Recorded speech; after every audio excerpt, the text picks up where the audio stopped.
Nagsimula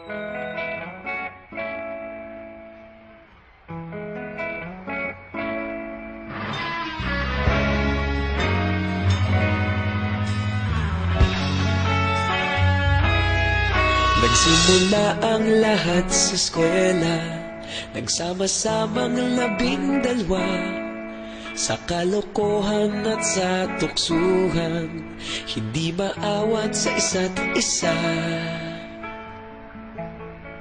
Madalas ang standby sa cafeteria, isang barkada na kay saya. Laging may hawak-hawak na gitara, konting udyok lamang kakanta na.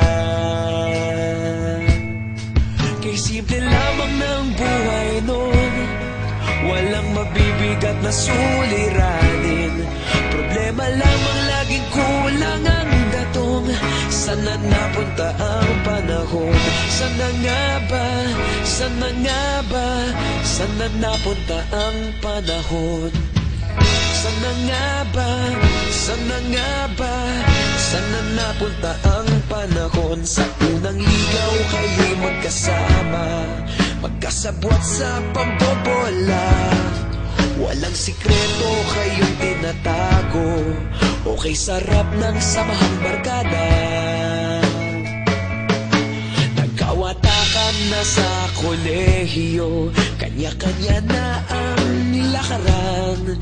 Kahit minsan na lang kung magkita, pagkakaibigay hindi nawala. At kung saan na napadpad ang ilan, sa dating eskwela meron ding naiwan. Meron pa ng mga ilang nawala na lang, nakakamiss ang dating samahan. Sana nga ba? Sana nga ba? Sana nga bang barkada ngayon? Sana nga ba? Sana nga ba? Sana nga bang barkada ngayon?